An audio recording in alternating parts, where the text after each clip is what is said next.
BSc second year के electronics paper के अंतर्गत आज हमें जाल प्रमेय नेटवर्क थ्योरम के बारे में पढ़ना है कि नेटवर्क थ्योरम क्यों काम में ली जाते हैं तथा उस नेटवर्क थ्योरम के अंतर्गत हमें अध्यारोपण प्रमेय सुपरपोजिशन थ्योरम क्या है उसका स्टेटमेंट करना है तथा उसे सिद्ध करना है।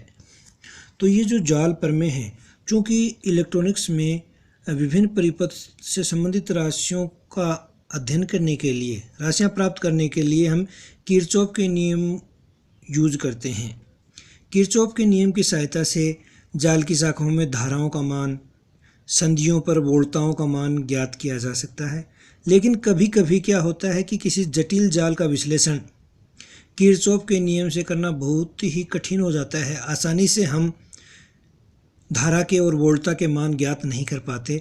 इस प्रकार ऐसे जो जाल हैं, जटिल जाल हैं, उन जटिल जालों का विश्लेषण कुछ विशेष जाल प्रमेयों की सहायता से करना सुगम हो जाता है, सरल हो जाता है। इस कारण हम जाल प्रमेय प्रयुक्त करते हैं, उनका उपयोग करते हैं। तो जो जाल प्रमेयों के अंतर्गत जो हमारी पहली प्रमेय है वो अध्यारोपण प्रमेय या सुपरपोजिशन थ्योरम है। अध्यारोपण प्रमेय की जो परिभाषा या जो कथन है वो ये है कि प्रतिबाधाओं तथा ऊर्जा स्रोतों से युक्त किसी रेखिक जाल में, रेखिक जाल का मतलब है कि इसमें ओम के नियम का पालन होता है, V तथा I हैं वो प्रोपोर्शनल होती हैं। किसी अवयव से प्रवाहित धारा का मान उन सब धाराओं के बीजगणितीय योग के बराबर होता है जो प्रत्येक ऊर्जा स्रोत के कारण प्रवाहित होती हैं, जबकि दूसरे ऊर्जा स्रोतों को उनकी आंतरिक प्रतिबाधाओं से प्रतिस्थापित कर दिया गया हो। यह अध्यारोपण प्रमेय का कथन है, स्टेटमेंट है। यानी कि इस प्रमेय के अनुसार यदि किसी रेखिक प्रतिबाधाओं के जाल में दो या अधिक जनित्र जुड़े हुए हैं तो उनके किसी बिंदु पर किसी अवयव से प्रवाहित धारा का मान उन सब धाराओं के योग के बराबर होगा जो कि प्रत्येक जनित्र के कारण प्रवाहित होती है, जबकि दूसरे जनित्रों को उनकी आंतरिक प्रतिबाधाओं से प्रतिस्थापित कर दिया गया हो। तो इस प्रमेय के प्रूफ के लिए, इसकी उत्पत्ति करने के लिए हमने एक परिपथ लिया है। इस परिपथ में Z1, Z2, Z3 तीन प्रतिबाधाएं हैं, दो वोल्टता स्रोत लगे हुए हैं E1 और E2। प्रथम पास में जो धारा फ्लो हो रही है वो I1 हो रही है। इस जो द्वितीय पास में जो धारा फ्लो हो रही है वो I2 हो रही है। इसे हमने चित्र दे दिया ए नंबर दे दिया। तो माना दो वोल्टता स्रोत E1 व E2 तीन प्रतिबाधाओं Z1, Z2 और Z3 से युक्त परिपथ को ऊर्जा प्रदान कर रहे हैं। उसका जो चित्र है वो चित्रानुसार ए चित्र के जैसा है। अब हम इस ए चित्र में से ये जो E2, ए परिपथ में से E2 वोल्टता स्रोत हटा दें और यहाँ मान लिया कि उसकी आंतरिक प्रतिबाधा है वो शून्य है, तो जो परिपथ चित्र बनेगा वो कुछ ऐसा होगा। यहाँ E1 लगा हुआ है, जो Z1, Z2 और Z3 यहाँ पर जो धारा प्रवाहित हो रही है उसे हम I1 मान रहे हैं, तथा सेकंड में हमने E1 को हटा दिया। जो परिपथ चित्र C है इसमें E1 को हटा दिया। यहाँ पर ये जो करंट था I1 डैश है, Z1, Z2 और Z3 चित्रानुसार जुड़े हुए हैं।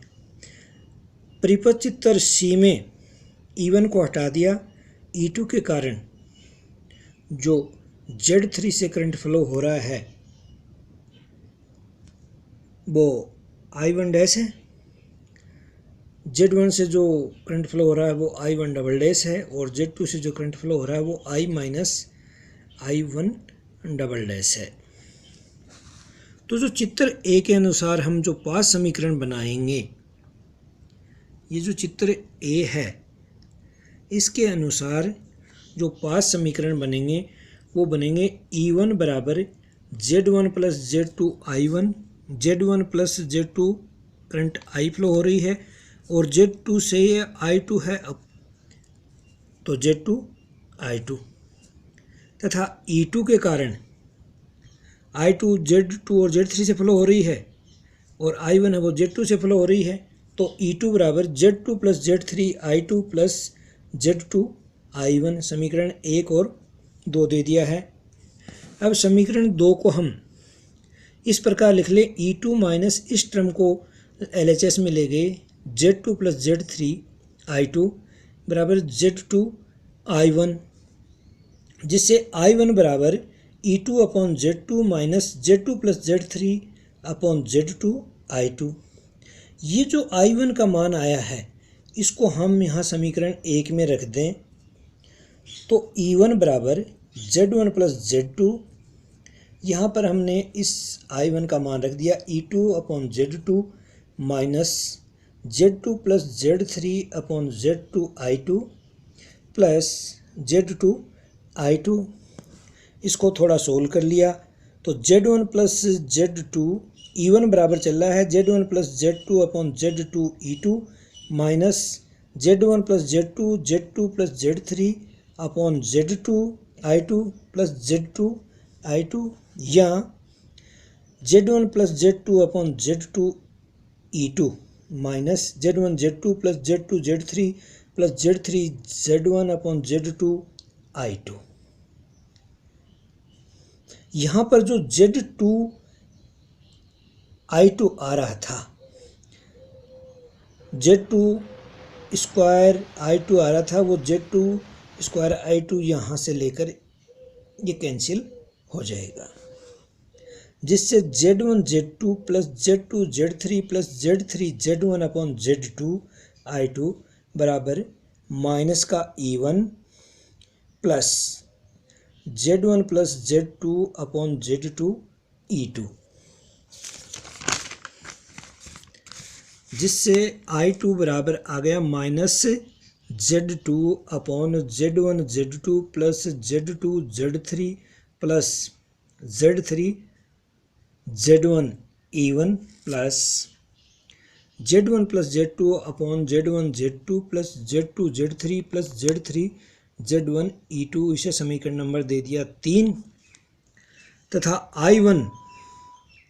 I1 बराबर हमें जो प्राप्त हो गया वो प्राप्त होता है Z2 plus Z3 upon Z1 Z2 plus Z2 Z3 plus Z3 Z1 E1 minus Z2 E2 upon Z1 Z2 plus Z2 Z3 plus Z3 Z1। इसे समीकरण नंबर दे दिया हमने 4।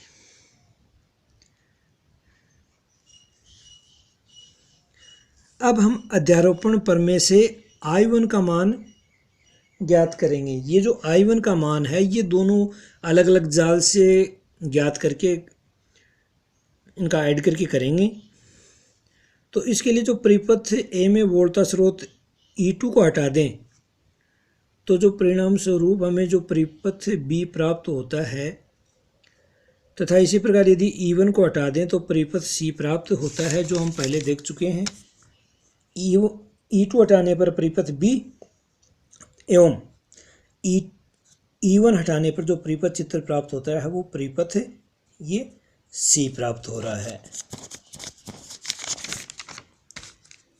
अब माना वोल्टता स्रोत E1 के कारण प्रतिबाधा Z1 से I1 डैश धारा प्रवाहित हो रही है परिपथ चित्र B के अनुसार, तो जो I1 डैश होगी वो जाएगी वोल्टता अपॉन कुल प्रतिबाधा, तो E1 upon Z1 plus Z2 Z3 upon Z2 plus Z3। यहाँ पर Z2 और Z3 हैं वो समांतर क्रम में हैं, ये दोनों समांतर क्रम में इसके श्रेणी में जुड़ रहे हैं। अब इसको सोल्व किया तो Z2 plus Z3 E1 upon Z1 Z2 plus Z2 Z3 plus Z3 Z1 समीकरण नंबर इसको 5 दे दिया है हमने। इसी प्रकार परिपथ चित्र के अनुसार माना E2 के कारण जो प्रतिबाधा Z1 से धारा प्रवाहित हो रही है वो I1 डबल डैश है।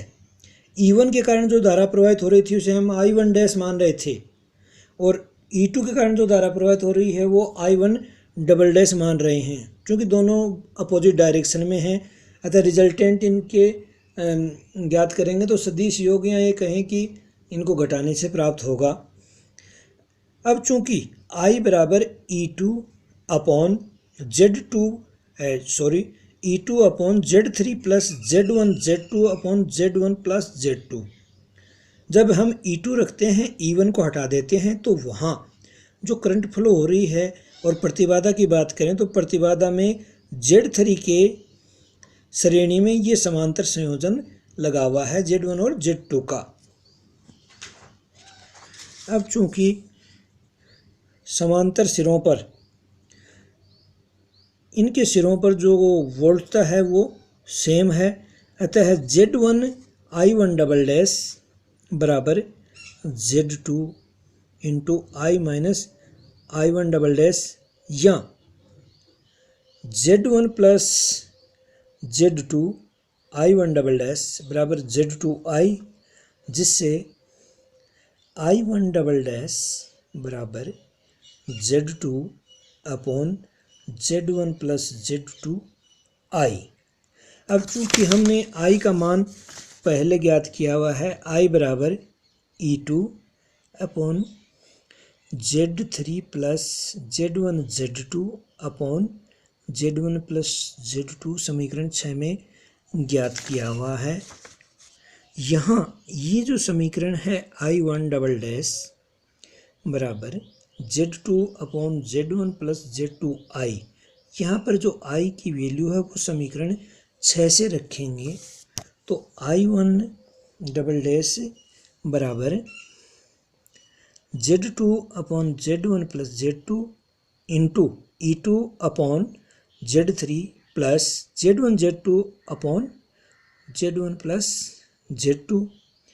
अब हम इसको सोल्व करें तो I1 डबल डैश बराबर हमें प्राप्त होता है Z2 upon Z1 Z2 plus Z2 Z3 plus Z3 Z1 into E2। इसे हमने समीकरण नंबर 7 दे दिया है। चूँकि अध्यारोपण प्रमेय के अनुसार Z1 से बहने वाली जो धारा I1 का मान है वो I1 डैश तथा I1 डबल डैश के सदिश योग के बराबर होगा। हम इस चित्र की बात करें तो यहाँ Z1 से जो धारा प्रवाहित हो रही थी वो I1 प्रवाहित हो रही थी। अब यहाँ बात करें चित्र बी में तो Z1 में जो धारा फ्लो हो रहा है वो I1 डैश हो रहा है और डायरेक्शन इधर है, इस डायरेक्शन में फ्लो हो रहा है।